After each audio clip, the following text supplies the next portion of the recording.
E- Olá, tudo bem? Seja muito bem-vindo, muito bem-vinda aqui ao Quanta Luz Celestial, QLC Play. E no vídeo de hoje a gente vai falar uma coisa que está na cabeça de todo mundo. Será que existe vida fora da Terra? Será que os extraterrestres realmente existem, alienígena? Será que eles vêm de um planeta da nossa própria galáxia? Será que vem de outra galáxia?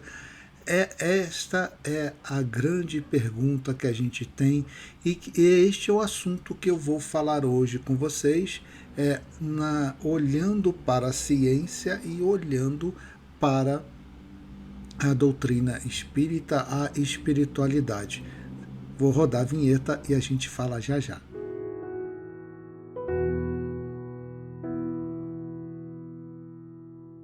Antes da gente começar a tocar nesse assunto, a gente precisa entender um pouco mais o contexto das coisas para a gente poder navegar, navegar bem sobre este conceito. Eu fiz uma pesquisa no Google 2025. Eu perguntei a seguinte: o Google Global, tá? Quais são as 5 perguntas que as pessoas mais fizeram para o Google sobre o universo? Em primeiro lugar, o que é matéria escura? Faz sentido porque se falou muito em 2025 sobre esse tema. Em segundo lugar, como a rotação da Terra afeta o tempo? Também faz sentido porque a gente falou muito do núcleo da Terra, que inverteu, que parou, que isso, que aquilo, aquilo outro. Em terceiro lugar, olha aí a pergunta que eu botei até em destaque: existe vida em outros planetas? Em quarto lugar, sobre buracos negros também, porque a gente falou muito sobre isso, sobre buraco negro. E em quinto lugar, qual é o tamanho do universo? Então eu botei em destaque as 2 perguntas que eu mais escuto sobre este assunto. E é bem interessante você olhar, você entender sobre isso, por quê? Porque há um questionamento da humanidade desde a sua origem, desde lá dos primórdios, do início do Google. Se você fizer uma pesquisa global, basicamente as pessoas perguntam será que existe Deus? O que é Deus? Será que existe vida fora da Terra? Só a gente existe no universo? Tem a outra pergunta, o que eu estou fazendo aqui?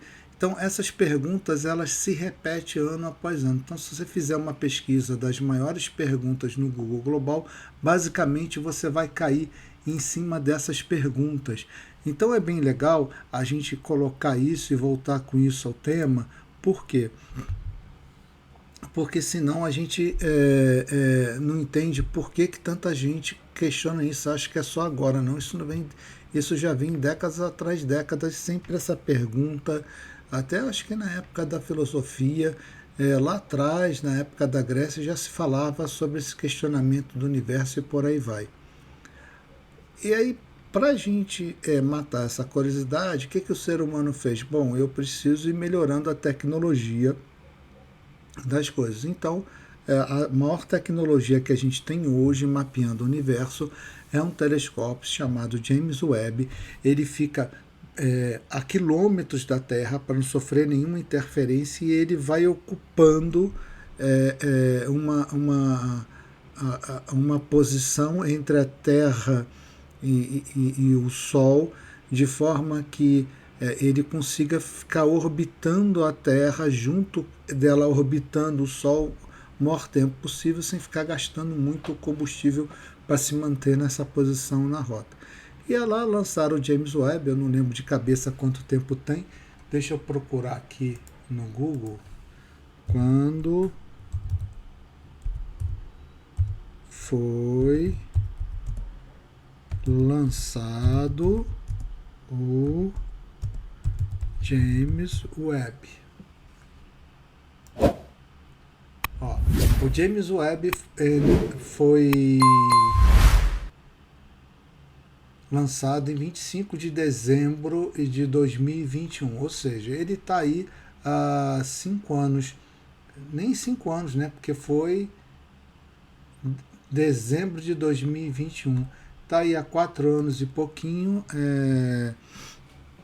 no ar tirando fotos. E aí o que você está vendo aqui na tela é uma foto incrível do James Webb, que ele tirou uma foto de uma galáxia a 3,4 bilhões de anos-luz. Elas ficam bem avermelhadas por conta da distância. Aí tem uma explicação lá, eu não sou físico, eu não sou astrônomo, não sou nada disso, sou apenas um curioso que fica lendo sobre tecnologia, sobre essas coisas. Então o James Webb está a 3, 4 bilhões de anos de luz de distância. O interessante é que, segundo a tese aonde os cientistas mais acreditam, que o universo surgiu há mais ou menos quase 14 bilhões de anos. Então essa galáxia gigantesca existe 300 milhões de anos após o Big Bang. E isso deu um nó na cabeça deles, que pela lei das físicas, pelo que eles falaram, isso não é possível, isso não pode ter acontecido, porque é muito rápido. Então significa que ou não teve o Big Bang, ou ele aconteceu bem antes do que a gente acha. Então é a ciência, né, se autodescobrindo na medida que sobe a tecnologia.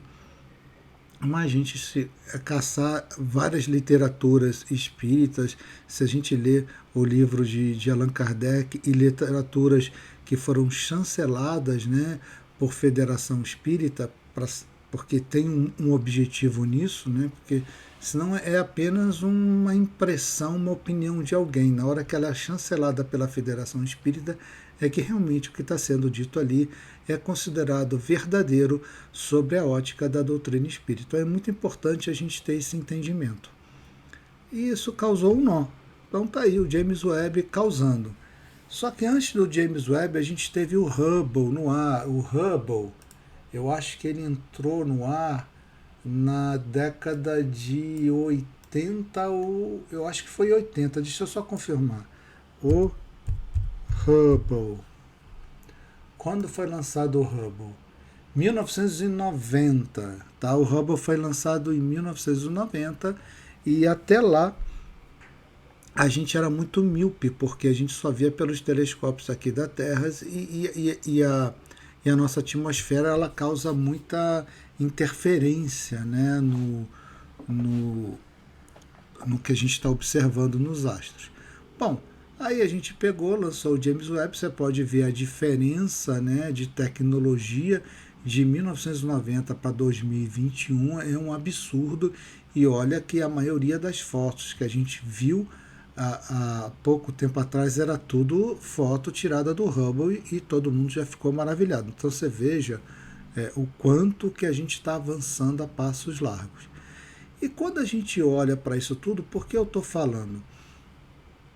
Porque eu estou falando que a gente tem trilhões, bilhões de galáxias pelo universo. A gente estima hoje que o universo observável tem um tamanho de 93 bilhões de anos-luz. Ou seja, se a gente vai de uma ponta a outra ponta do universo que a gente observa hoje por esses telescópios fortes, a gente vai levar 93 bilhões de anos-luz na velocidade da luz para sair do ponto A e chegar ao ponto B.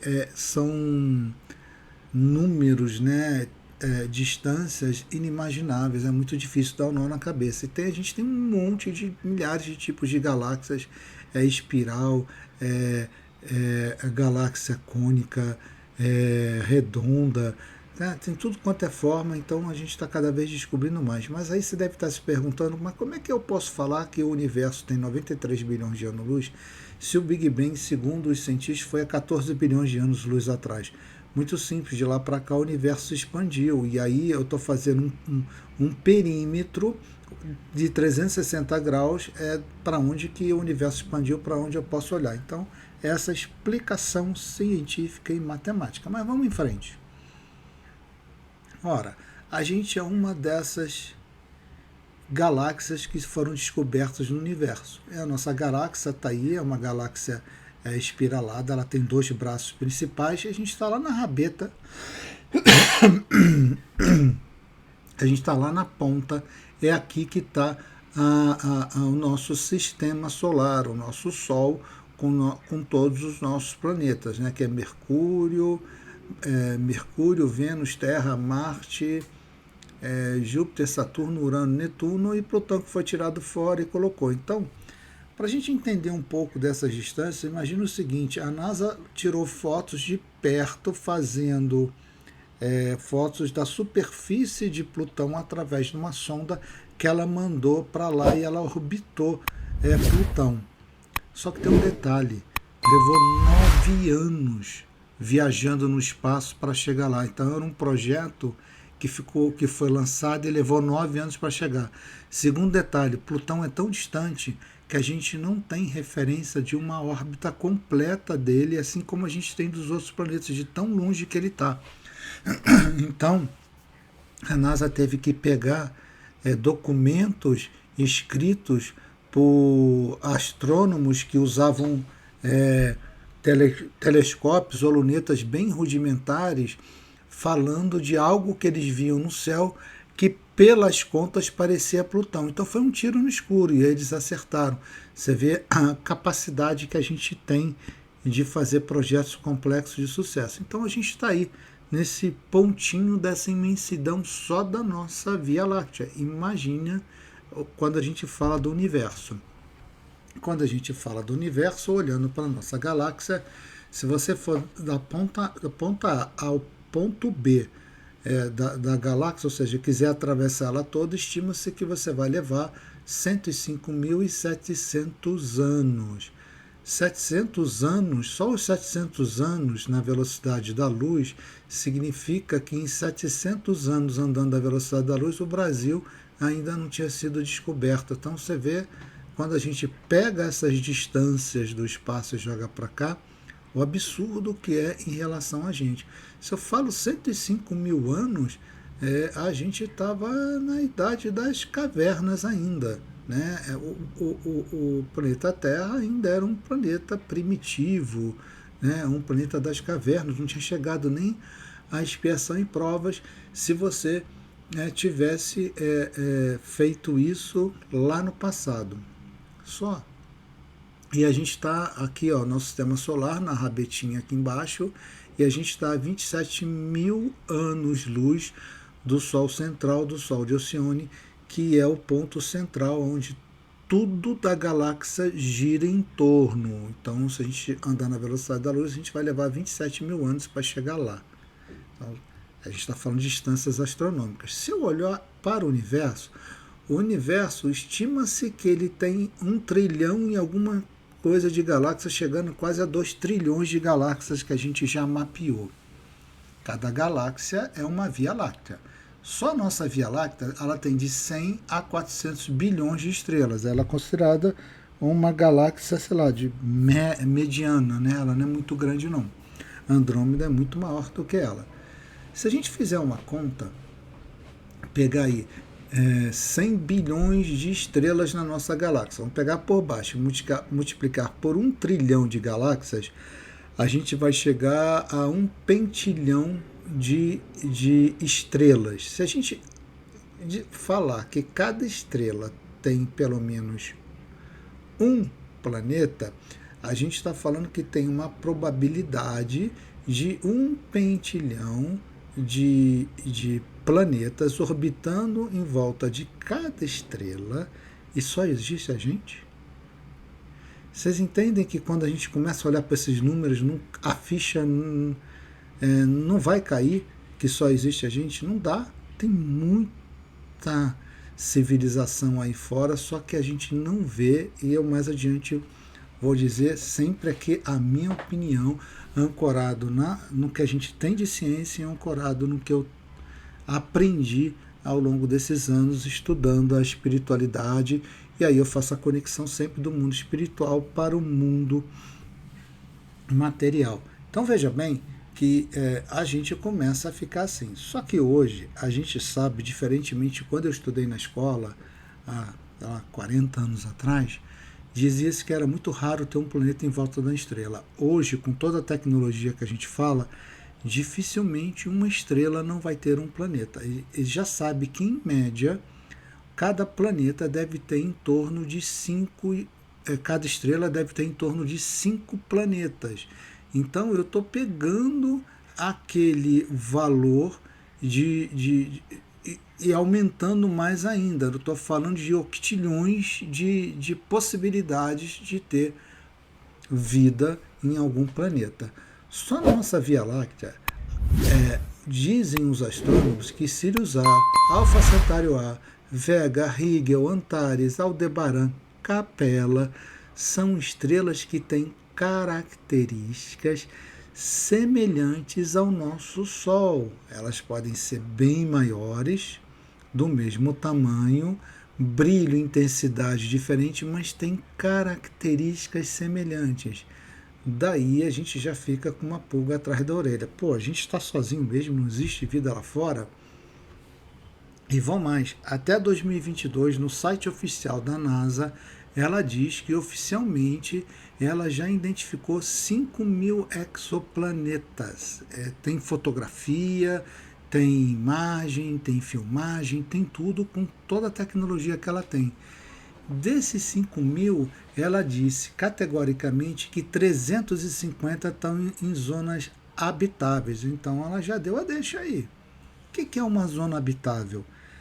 Para o tamanho de cada estrela e para a energia, o calor que ela expande, segundo a NASA, olhando para o tipo de vida que é baseado em carbono, que a gente tem aqui na Terra, um planeta tem que estar fazendo um parâmetro com o nosso sistema solar entre Vênus e Marte para ter vida. Senão ou é muito quente ou é muito frio. Então aí eles chamam que é a zona habitável, cachinhos dourados que você vai encontrar aí em literatura.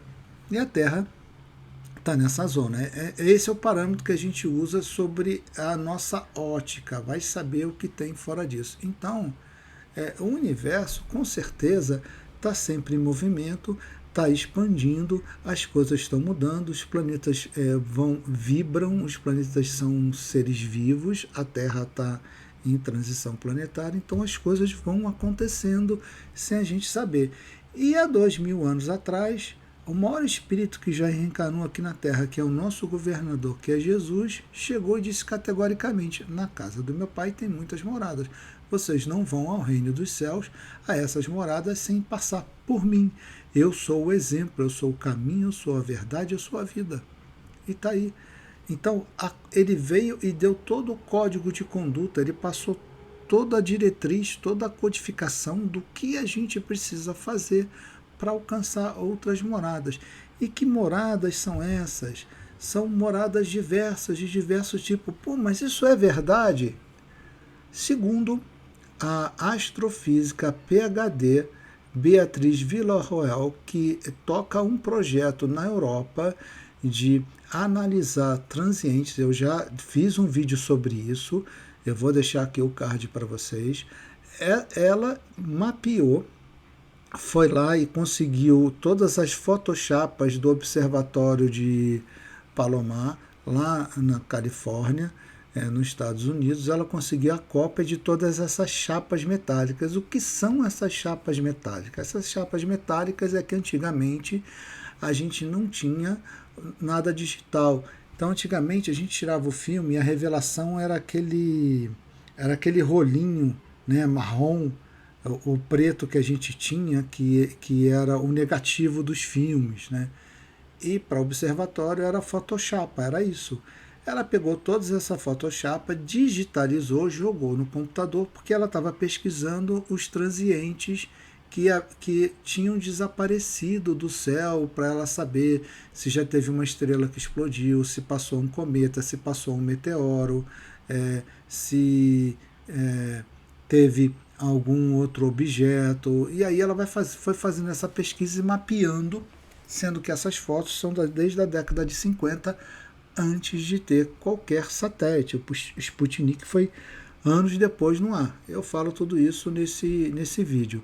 E aí ela se deparou com uma quantidade surreal de transientes que ela não consegue explicar o que são, a não ser que sejam objetos artificiais fazendo um cinturão em volta da Terra. Ou seja, isso só pode ser algo que foi construído por outra civilização. Por quê? Porque não faz sentido a gente ter satélites artificiais em volta da Terra sem ter Sputnik. Não foi nem lançado ainda. Ela está falando da década de 50. Então veja, e ela está fazendo pesquisa científica, isso está causando um maior burburinho na comunidade científica. E está aí mais uma prova. Quer mais prova de que existe realmente vida fora da Terra e elas estão sempre aqui nos ajudando, nos auxiliando?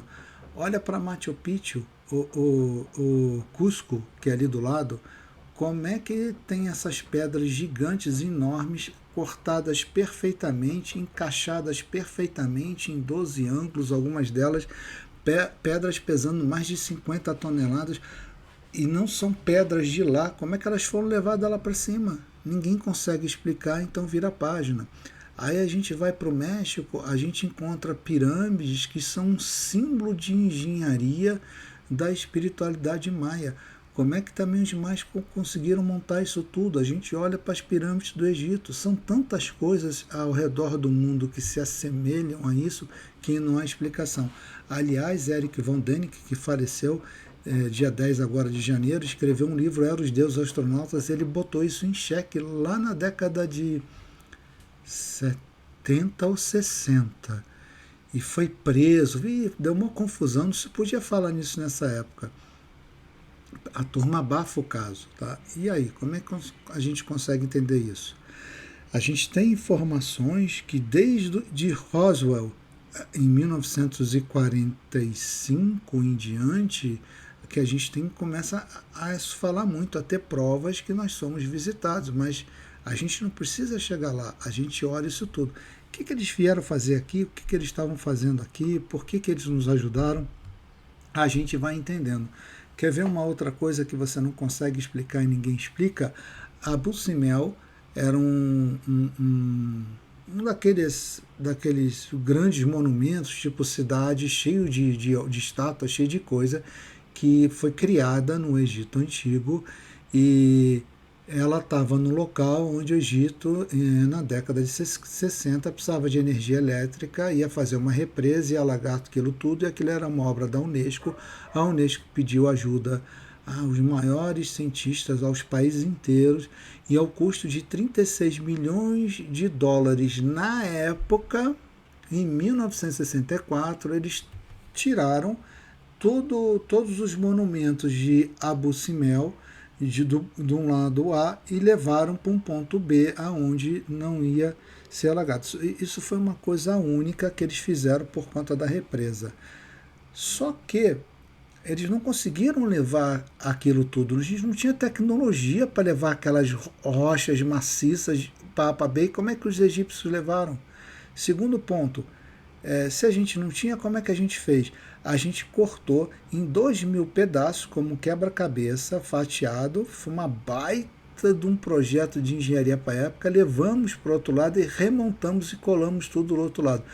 Com toda a nossa tecnologia dos anos 60, a gente levou 4 anos para fazer isso, com um mutirão mundial que custou 36 milhões de dólares. Hoje eu acho que deveria estar custando uns 100 milhões de dólares uma brincadeira dessa. Como é que os egípcios fizeram isso? Só com as ferramentas que eles tinham, que era corda, martelo e aquele pincel de bronze para fazer. Fizeram isso em 20 anos, segundo tem a literatura. Não bate, as coisas não batem, a gente tem que realmente questionar, tá? Existe uma outra prova que está aí, que também eu acho que pouca gente conhece. Tem um cara chamado Edward Billmeyer. Ele diz que fez contato com pleiadianos em 1975, e aí tem toda a história dele. Se vocês quiserem que realmente eu conte essa história, que a gente fale sobre isso, sempre olhando, né, com ângulo espiritual, os porquês, para a gente conectar as coisas, dica que eu quero aqui nos comentários, que eu faço um vídeo sobre isso. Então, esse Billy Meyer, ele tirou um monte de fotos. Então esses seres pleiadianos falaram assim: olha, para ninguém dizer que você é maluco, a gente vai dizer, você vai no ponto A, você leva a tua câmera. Cara, eu tô fazendo uns anos 70, tá? Aquelas câmerazinhas de filme de negativo, tá? Tira tira a foto. Então são as fotos mais nítidas e mais claras que a gente teve. Esse Billy Meyer era um fazendeiro na Suíça, ele sofreu muito. Eu sempre quando escuto isso, eu olho para ver se a pessoa não está ganhando dinheiro com isso, né? Se isso não está realmente fazendo com que a pessoa ganhe, né, algum benefício sobre isso. Então, eu só sei que o Billy Meyer não ganhou nada com isso, continuou na fazendinha dele lá na Suíça, os filhos sofreram muito, a esposa sofreu muito, não aguentou, se separou dele, porque ficou muito difícil a vida dele com tudo isso que ele revelou. Aí eles se falam hoje tão bem e tal, só um filho que continua lá com o Billy Meyer, eu acho que ele já tem 90 anos hoje, e um coronel chamado Stevens foi o chefe de toda essa investigação através de uma investigadora chamada Brit Elders. Essa investigadora ela era dona de uma empresa nos anos 70 com o marido dela, que ia fazer proteção a qualquer empresa, a qualquer entidade sobre escuta de telecomunicações, que antigamente tinha celular, era telefone fixo nessa época. E ela, quando soube dessa história, ela fez tudo baseado em investigação. Aí ela pegou todas as filmagens, todas as fotos, todos os depoimentos, todas as gravações, pegou isso tudo, digitalizou, guardou no cofre e falou: ninguém põe a mão porque isso é domínio público. E você vai encontrar muita história sobre isso. E o Billy Meyer falou que chegou aí até Vênus e até Júpiter, falou de luas de Júpiter, etc., na década de 70, que a gente nunca tinha mandado uma sonda para lá. E quando nós mandamos, tudo que ele falou realmente existia. E aí ele, para provar, tirou uma foto, como essa aqui de baixo, onde ele está dentro de uma nave indo para lá. É uma história muito doida, muito louca, mas detalhe, todas as fotos foram analisadas na década de 70, são analisadas até hoje. Ninguém consegue encontrar uma vírgula de fraude nessas fotos. Olha que loucura. Então, temos aí mais uma prova. Então, diante de todas essas provas, a gente pode concluir que realmente nós somos visitados, porque eu chamo de nossos irmãos mais velhos desde sempre, onde eles estão nos auxiliando, nos ajudando. Mas por que isso acontece? Porque é igual você deixar teu filho sem supervisão num jardim de infância. Não vai dar certo, vai dar ruim. Já supervisionando dá um monte de BO. Então eles estão sempre nos acompanhando, nos ajudando, nos orientando, dando dicas para a gente crescer mais rápido, andar mais rápido. Porque qual é o interesse nisso? Não é só amor, é que se a gente não evolui, eles também não evoluem. Para eles para eles subirem, existe uma lei universal que está tudo encadeado, todo mundo que está embaixo também tem que subir um pouquinho. Então tudo tem que andar junto. Este é o grande ponto, essa é a grande questão, porque que eles também estão usando. É a lei de Deus, né? A lei universal, isso é fantástico. Aliás, eu estou deixando aqui embaixo todos os meus livros que vão te ajudar a você crescer espiritualmente, se centrar e entender. E aí eu procurei pegar tudo que eu aprendi no mundo corporativo e com ética, como que a gente pode crescer, como é que a gente pode despertar a nossa consciência para outras coisas. Então eu tenho 3 livros que te ensinam isso, bem no mundo corporativo, sempre com um tom espiritualizado sobre, e eu tenho um livro bem espiritual, que os 33 princípios, né? Falo sobre as parábolas de Jesus. Eu tenho um romance espírita também, tem mais um que eu não sei aonde que eu guardei, que eu preciso resgatar para digitalizar ele e poder colocar, disponibilizar para vocês. Então, essa que tem a minha contribuição para ajudar. Marco, quanto custa o livro físico? Vá lá no meu site, Quanto à Luz Celestial, você vai ter lá. E para ajudar a natureza, eu estou associado a uma editora que ela imprime em pacote e te entrega no momento que você compra. Tem um custo um pouco maior do que você está acostumado, mas a natureza agradece, sob demanda. E tem os livros digitais que custam R$19,90, se não me engano, é esse valor que está lá. Mas se você acha que é muito caro, não tem condições, ou se você quiser, você manda um e-mail para mim, enquantoaluzcelestial@gmail.com, com o teu nome completo, e eu te dou o livro gratuitamente digital, tá? O livro digital, gratuito, sem problema. Se você quiser contribuir depois, pagar o livro digital, fique à vontade. Meu intuito é te ajudar, e esse dinheiro que eu ganho ajuda a montar e a divulgar e fazer isso tudo aqui que eu preciso fazer, custa uma graninha todo mês, e aí eu vou bancando. Mas enfim, voltando aqui, eu agradeço muito a ajuda de vocês, se for possível. Voltando aqui, essa lei universal, ela é para todas as galáxias, desses trilhões de galáxias que a gente vê no telescópio, e não muda. E no Livro dos Espíritos, capítulo 3, item 4, os Espíritos falam para Kardec exatamente isso. O universo é muito maior do que você imagina, e eles dividiram os planetas em 5 categorias principais. Eu entendo que cada categoria dessa a gente pode criar subcategorias, mas fica mais fácil entender assim. A gente tem mundos primitivos, expiação e provas, regeneração, ditosos e divinos. O que acontece? Nós somos criados simples e ignorantes no mundo primitivo. A gente começa a ter experiências materiais para o nosso espírito ir aprendendo e evoluindo em cima das leis de Deus. E aí a gente vai passando de camada em camada. O tempo que você leva, a quantidade de erro é individual, de cada espírito. A lei está aí e vida que segue. Não tem nem certo nem errado, não tem tempo correto. É assim, ponto. Hoje a Terra ela está virando um mundo de regeneração, que é um ser vivo também. Então a vibração muda. Quem não tiver condições de suportar essa vibração vai ter que ir para outro planeta, para outra escola, porque isso é amor, senão o seu perispírito ele destrói, você vai sentir dor, você vai sofrer, você não vai conseguir ficar.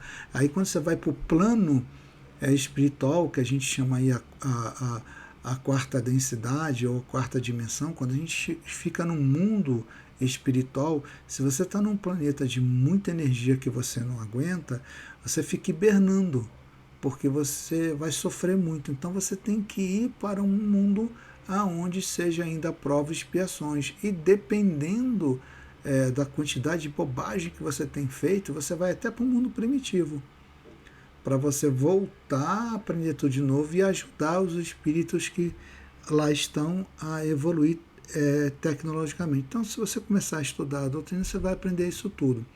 O que eu falo sempre, gente, é que nós somos criados por Deus, não sabemos o motivo, somos criados simples e ignorantes, e nós somos os anjos caídos com 2 asas atrofiadinhas, e a gente começa a ter experiências materiais para que a nossa asa do conhecimento cresça e a nossa asa da moral cresça. Então a gente fica com 2 asas. O que acontece ao longo da nossa história? A nossa asa do conhecimento ela cresce adoidado, rapidão, que a gente ganha muito conhecimento, mas a asa da moral fica pequenininha porque a gente faz muita besteirinha, muita caquinha. E aí, se a gente tem uma asinha atrofiada, a gente não consegue voar voos mais altos. Se a gente não consegue voar voos mais altos, o que acontece conosco? A gente fica onde está. Só que quando o planeta muda, que nem agora está em transição planetária, muda para regeneração, você não consegue voar para uma dimensão mais alta, para ficar no galho mais de cima da árvore, porque a tua asa está atrofiada.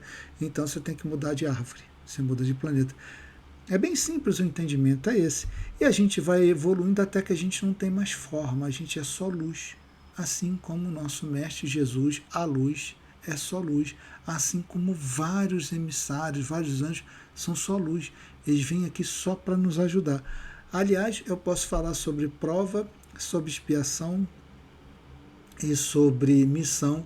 Eu vou fazer um vídeo sobre esse. Quem tiver interessado, diga sim, para acelerar eu fazer esse vídeo, para a gente falar um pouco disso, que é bem legal de entender.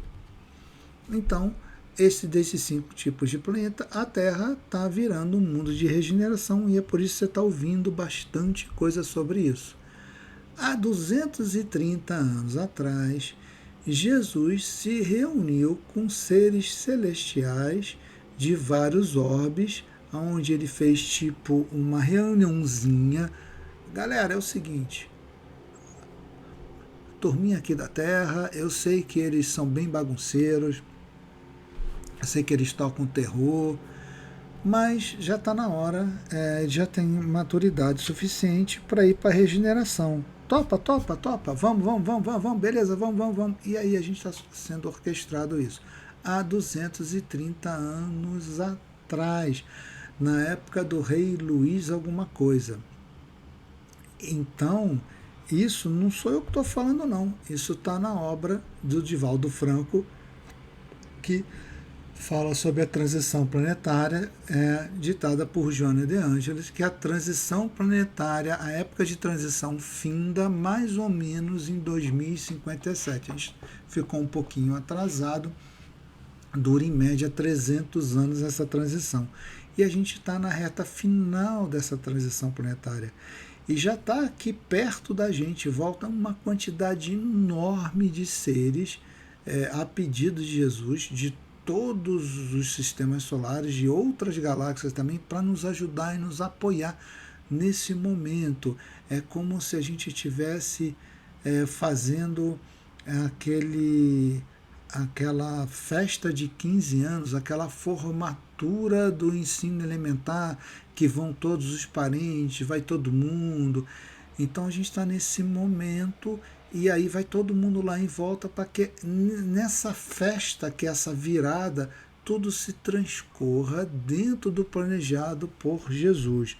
Mas o que acontece? A gente ainda tem muito pessoalzinho aqui da pesada que não está gostando de perder todo o seu poderio, toda a sua influência negativa sobre quem está aqui. Então eles perceberam essa mudança ainda acontecendo devagarzinho, mas até então estava tudo bem. Só que agora na reta final o bicho está pegando. A gente já viu aqui que passaram alguns cometas como o Swan gigante, e já carregou muito espírito da pesada, já levou para Orto Orbe, eles já foram embora daqui. Então a influência deles diminuiu bastante, a liderança deles diminuiu bastante. E aí eles começaram, opa, o negócio é sério agora. Então o que eles estão fazendo? Eles estão provocando para ter o máximo de violência possível, o máximo de polarização, de preconceito, para ter miséria, máximo possível, polariza opiniões. Você tem pai brigando com filho brigando com mãe brigando com filha brigando com pai, irmão brigando com irmã. Ah, confusão danada. Mas não é aquela briga, aquela discussão que a gente vê em família, a coisa é séria.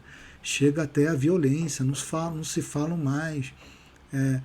Então, sabe, vira aquela coisa de briga de torcedor de futebol, virou isso. É só vocês olharem a quantidade de barbárie que a gente está vendo hoje, de guerras de maluquice. E aí, em cima disso, você tem um planeta vivo que vai gerar algumas, talvez, doenças localizadas, terremoto, tsunami, tragédias, incêndios, desastres. Então, isso tudo faz parte do contexto para que as pessoas estão recebendo sua última oportunidade. E desde 2012, por isso se falou muito 2012, uma quantidade enorme de espíritos começaram a reencarnar de elevada moral para nos ajudar no direcionamento aqui na matéria de como vai ser.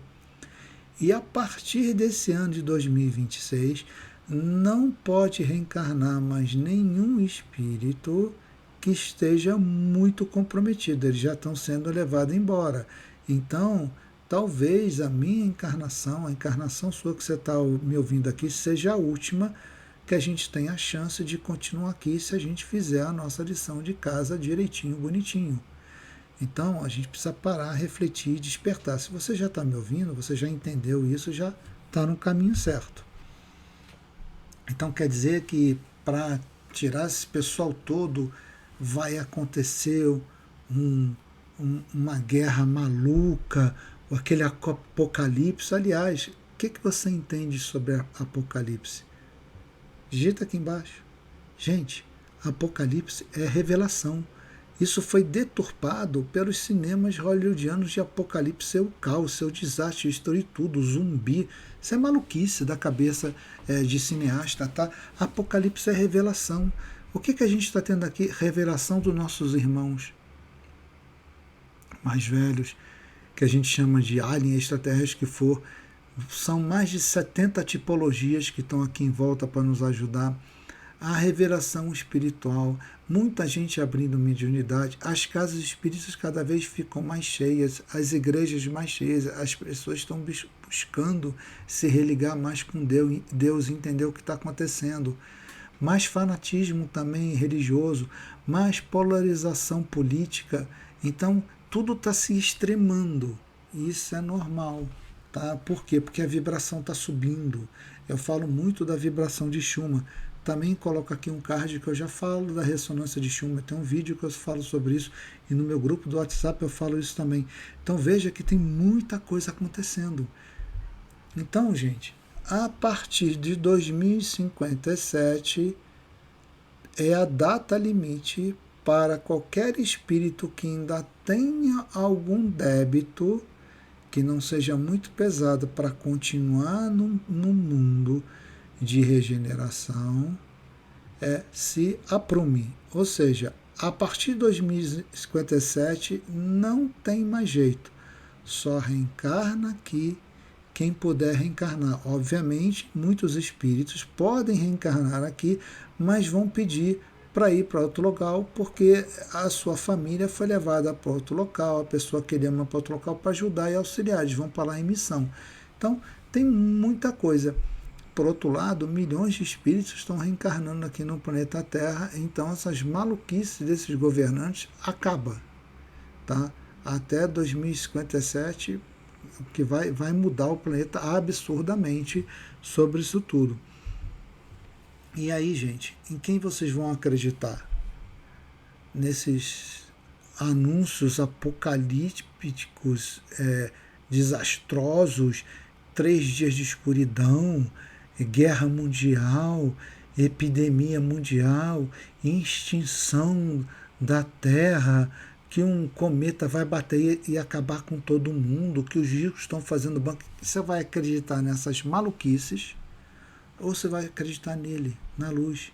Jesus veio aqui há 2000 anos, um espírito que não precisa mais de forma humana, precisou de 1000 anos terrestres para ele poder voltar a uma forma humana, se preparar para reencarnar, de tanta luz que ele é, para nos ajudar, nos auxiliar, passar a mensagem, fazer coisas surreais, que até hoje ninguém conseguiu fazer, porque ninguém tem a espiritualidade dele reencarnar aqui, andar sobre a água, curar cego, curar leproso, levar a verdade, questionar desde os 12 anos de idade os doutores da lei e eles tomarem checkmate do nosso mestre. Não escreveu nada, exemplificou tudo. Quem escreveu, quem estava ao redor dele.